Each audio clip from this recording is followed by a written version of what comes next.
Hello, everyone, and welcome to Northern Spotlights, the talk show that takes us north with the Vancouver Aquarium. I am your host, Amanda, and joining me today we have Kathy Heise. Thank you so much for joining us today, Kathy. Pleasure. Now, it's really interesting because Kathy has actually been involved with studying animals in the marine world for over 25 years, observing their behaviors, and most recently studying how they use sound. But what people might not expect to hear about you, Kathy, is that you're actually a lighthouse keeper in 1984. And perhaps maybe this is what influenced your work today? It's when we put our first hydrophone in the water to listen for the sounds of killer whales. Oh, wow. So can you tell us a little bit about what it was like being a lighthouse keeper? It was fantastic because I graduated with a degree in biology at a time when there were no jobs for biologists. And so if you love being in nature, and why not go remote? As per the slide of the lighthouse here, this is Boat Bluff up on the Central Coast. And we put hydrophones in there to listen for the sounds of killer whales. Oh, amazing. So what other types of animals were you able to see in addition to killer whales? Well, you know, the coast is changing very quickly. At that time, the real focus was on killer whales, and occasionally we'd see a humpback whale, but the humpback whales were silent. Now you can go up to the Central Coast and there are humpback whales all over, and they sing, the males sing just like they do in the breeding grounds in Hawaii. And they also do group feeding, which they coordinate by using sound. It's incredible. Yeah, that must have been such an amazing experience to witness these firsthand. And of course, killer whales are probably around there quite often throughout the year? Actually, not as often as at another lighthouse that we lived at, which is Chatham Point, which is in the bottom end of Johnson Strait. And there we would see killer whales quite consistently. We went up to Boat Bluff specifically to study and see how much killer whale activity there was. So we only stayed there a year, and then we bought a boat and started using that to do contract work. So it's kind of a backdoor way of getting into research. Neat. Well, you've actually provided us with a sound clip of some of these killer whales. Can you tell us a little bit about it? Sure. This is a group of the fish-eating northern resident killer whales, and so they produce sound all the time when they're fishing, and they echolocate. They use sound to maintain contact with each other. So you're hearing them now, but you're hearing what we call in our research acoustic masking, because all of a sudden a boat came around the corner and the whales couldn't hear each other anymore. So that's a very important influence that we're having on these animals. Really interesting work that you're able to do, and some interesting sounds that we're getting from our technology right now. But speaking of noise. Yeah, speaking of noise, absolutely. Well, it's not just killer whales that you have been able to work with, but I know that you've also been able to travel up to the Arctic and do some research up there.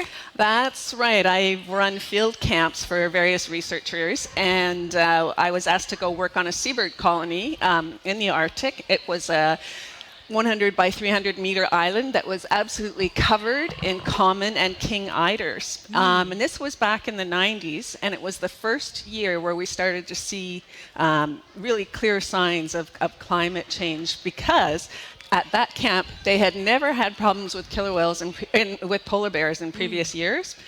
We happened to have an encounter with polar bears that lasted 6 days, and that's why I have all this gray hair. And I learned a lot from a wonderful Inuit guide who came to try and help us. We actually were trying to scare the bears away by using a shotgun in the air. We didn't want to kill the bears, but we ran out of ammunition. So he taught me a great secret that I'll share with you if you happen to be in polar bear country anytime.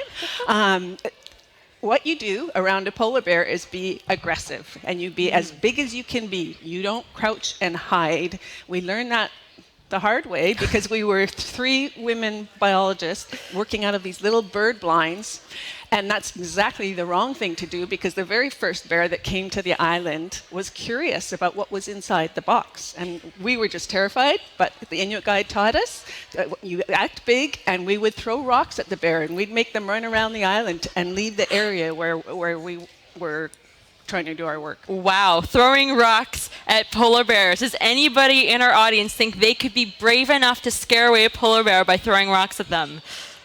I got one hand, one brave soul in our audience. Well, that must have been an eye-opening and an amazing experience for you, and maybe the reason why you work with whales and dolphins these days. I'd actually already started the whale and dolphin work before then, but I was really excited about the opportunity to go to the Arctic. Well, a big part of your current research is actually focused around echolocations, how these animals make sounds in the water and navigate. And I'm curious if working at the Lighthouse had an influence on the work that you still do today. Oh, absolutely. When we were working at the Lighthouse in 1984 was the first year that we saw the return of Pacific white-sided dolphins into the inside waters of the BC coast. Now they're spread everywhere, but at that time they were rare. They weren't even listed as being in the field guides to marine mammals in British Columbia at that time.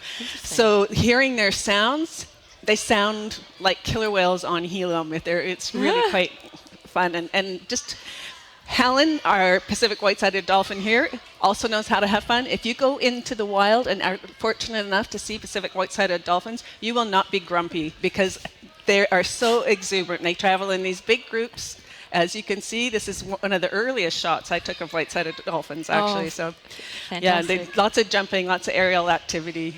Yeah. We actually have a question from someone in our audience. Troy from New Westminster wants to know how many species of dolphin are in British Columbia. Well, we have Pacific white-sided dolphin, but then we have the world's biggest dolphin, which is killer whale. Mm-hmm. And Chester is not normally found. False killer whales are not normally found in these waters, but I guess I could say 3 if we include Chester in that. So, yeah. And so just the 3 species just the in 3 species, BC? yes. Oh, we have interesting. porpoises, harbor porpoise and Dall's porpoise, but yeah. Oh, really cool.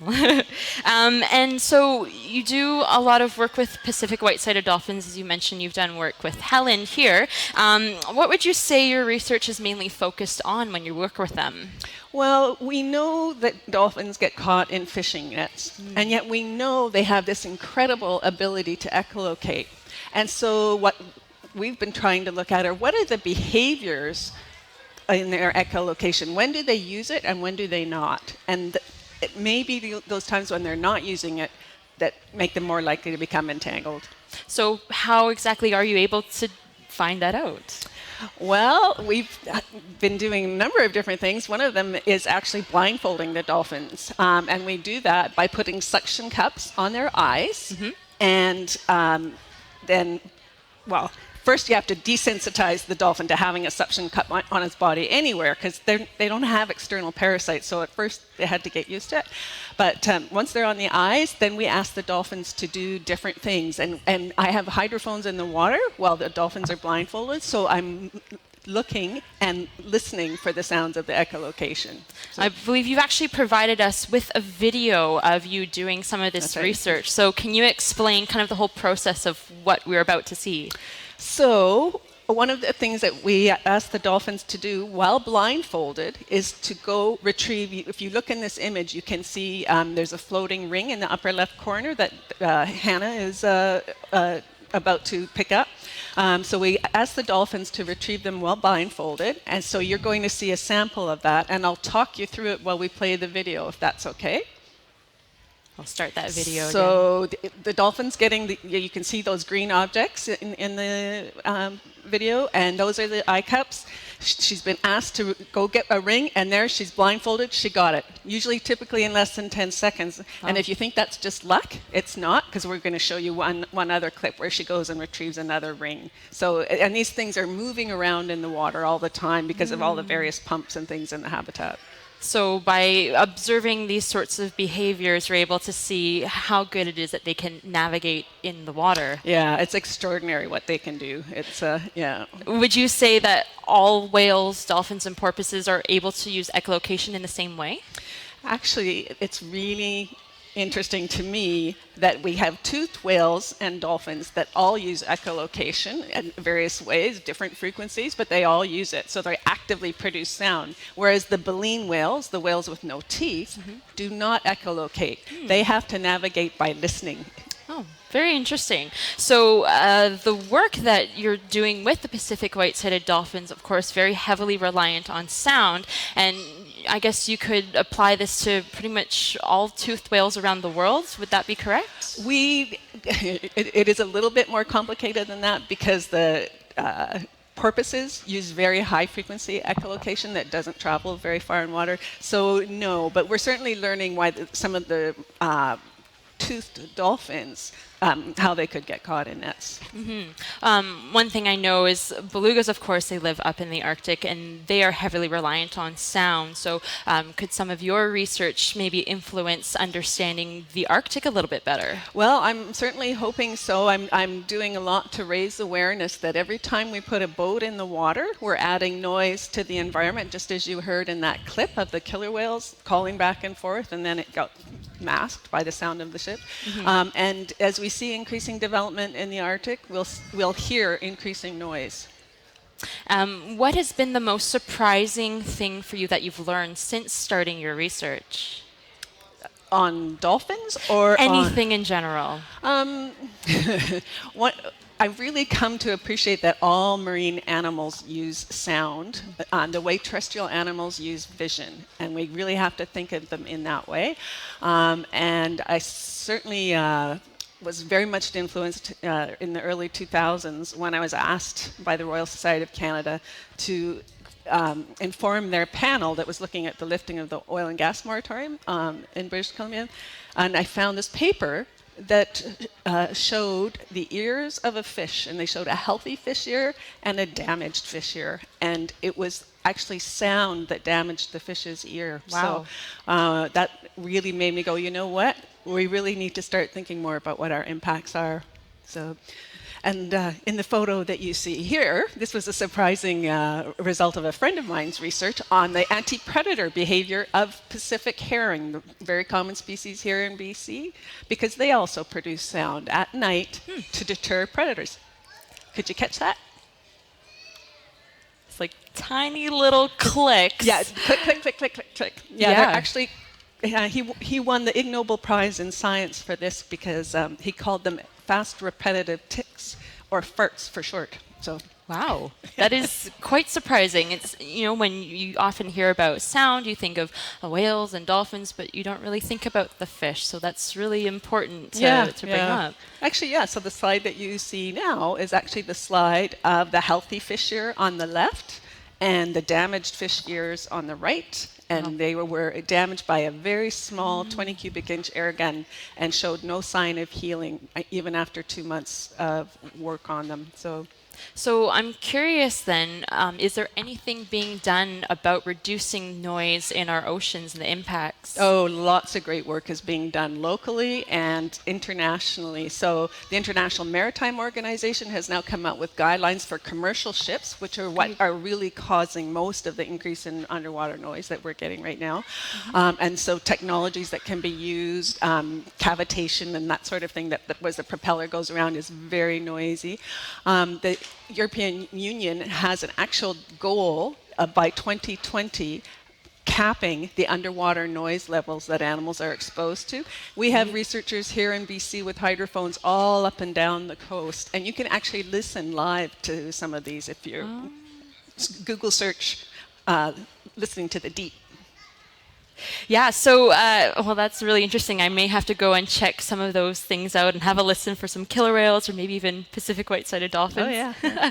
I'm curious, though, what is next for you? There's a lot of great work that you're focusing on, and where do you go next with it? Well, I have learned, I love doing research. It's fabulous, but we also need to do education, and so I'm working more with groups like the Port of Metro Vancouver to actually educate people within industry on what impacts their activities are having and how to mitigate those. And I've done some work with World Wildlife Fund, raising awareness again with the public, and we are just coming out with some recommendations for people who have hydrophones in the water, how to install them.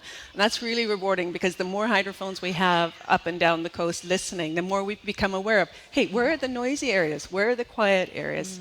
And maybe we can start thinking when we are doing marine planning that we protect the quiet areas from further noise. That's great, and I wish you all the best with that, and I look forward to seeing what it is that you think of next and what we discover and the new sounds that we're finding in our oceans. But I do want to thank you so much, Kathy, for being with us today, sharing some of your work and giving us a really good inside look of what's happening out there in our oceans. And thank all of you so much for joining us here today for Northern Spotlights. For those of you that are with us here today, if you want to learn more about the Vancouver Aquarium's Arctic commitments, please check our website, vanaqua.org/OurNorth. And if you want to see the next show, there's actually going to be one tomorrow at 12:30 p.m. Pacific Standard Time with Susan Archibald, and she works in the External Relations Department here at the Vancouver Aquarium. So my name's Amanda, and thank you all so much for joining us and for watching. Thanks, Savannah. And thank you, everyone.